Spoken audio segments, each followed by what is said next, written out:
Hey everyone, welcome back to Kubrick Corner with me, Sean Wilson. One of the joys about being a film journalist is the ability not just to engage with the big blockbusters, the much publicised releases, but also the smaller offbeat films that sneak up on you out of nowhere. In fact, very often I find that these are the films that really capture my heart come the end of the year when I'm compiling best of the year lists.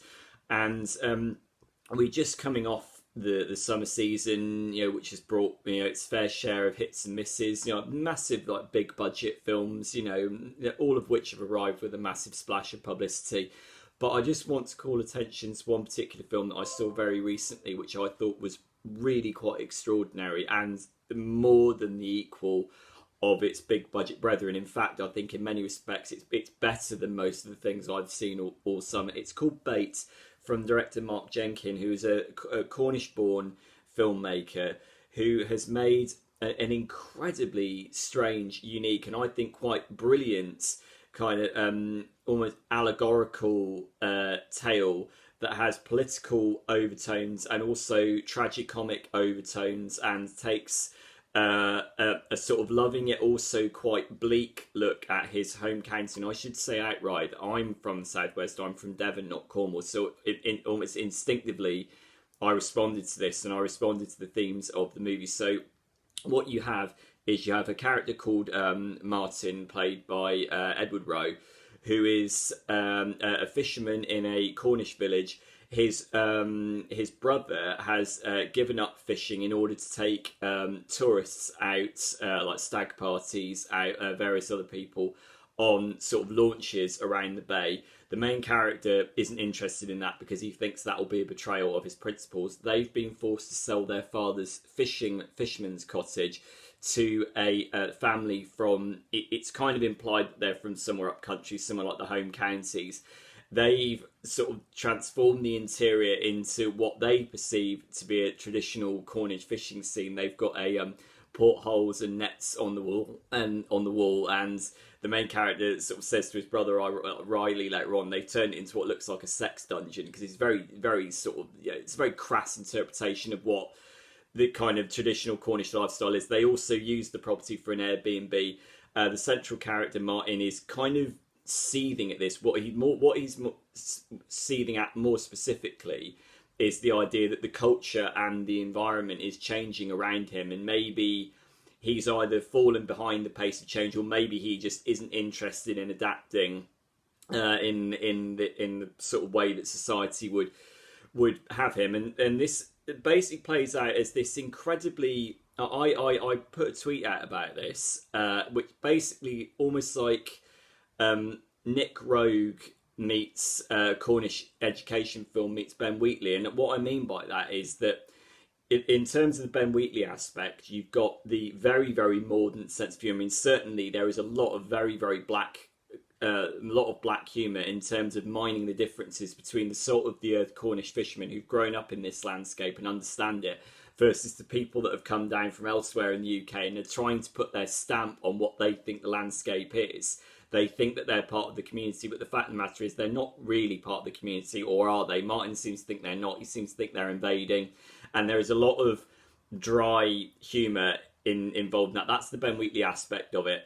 The Nick Rogue aspect of it is that the cross-cutting, the use of sort of parallel editing, sort of juxtaposing apparently discordant images with extreme close-ups of faces, is very reminiscent of things like Don't Look Now. I thought that was, there's a really interesting.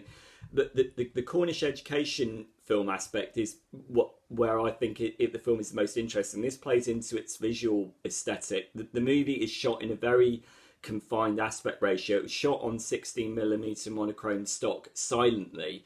So basically, none of the sound that you hear in the film was captured live. It was all dubbed in afterwards. This includes the dialogue, and what this does is when you see the characters, or more specifically hear the characters talking for the first time, there is a strange disconnect. It sounds really artificial. It looks almost comical in a way that I think is done intentionally. And what this does quite brilliantly is it underlines the central theme of the film, which is that There are people who are talking at each other but not to each other. These various disparate characters, not just Martin and his brother and these central like London lot, but also various other characters are on a collision course with each other. They're not communicating in the way that they ought to be, and somehow the kind of disconnect between the visuals and the audio kind of it amplifies it on an emotional and thematic level in a way that I think is actually quite brilliant, and it looks gorgeous in black and white. I mean, having grown up in a seaside community myself, I say Mark Jenkin, and this is unsurprising given he grew up in the area, Mark Jenkin has captured the minutiae of the landscape brilliantly. The ever-present sound of the swell on the beach, the sound of the gulls in the background. There's this lovely, incredibly authentic ambience hanging over the entire movie, which is aided by the sort of monochrome cinematography, which again it desentimentalizes the landscape. This is not a kind of romanticized, foolish interpretation of Cornwall as you so often see in films. You think of like crap like the Bad Education movie with Jack Whitehall, wasn't interested in depicting Cornwall properly anyway. It's got, and again, this kind of plays into the kind of tragic air of it. What you get is a kind of, right from the very off, the movie kind of scrambles its timeline. What you get is you get images of sequences very, very briefly, and you don't quite understand what they mean. Again, this is kind of like the Nick Rogue approach, like sort of the scrambling the timeline around to create an emotional response. And what you get is, as the film marches on, as the film goes on from being kind of mordant black comedy into being something that appears to be approaching tragedy, you get a sense that this is a kind of day of reckoning is approaching, that basically is going to have kind of a kind of generational overtone. The idea is that one gets the sense that what Mark Jenkin is doing is he's making a commentary on the fact that how Martin and his brother are part of a dying breed, and there is a chance of redemption at the central character of Martin being able to pass his skills down onto his younger nephew. And what does that potentially mean for sustaining the future of these fishermen? Are these bedrock salt of the earth, sort of Cornish born and bred characters destined to live on in this landscape, or are they destined to be slowly replaced by all these Airbnb loving people from elsewhere in the UK? You know, it's a very, very funny, troubling, non-sentimental, very acerbic look at a changing landscape. And you do hear the B word, Brexit, heard very, very explicitly on the radio in the background of one scene. It doesn't take a genius to recognise this as some kind of Brexit analogy. I mean, whether it's picked those kind of overtones up accidentally through principal photography, or you know, whether it's taken on more status afterwards, I don't know. The fact of the matter is there are clear parallels with what's going on in the UK at the moment, and I think the film is absolutely brilliant. I think it deserves Oscar nods for at least its editing and its sound. It's so beautiful to look at and to listen to as well.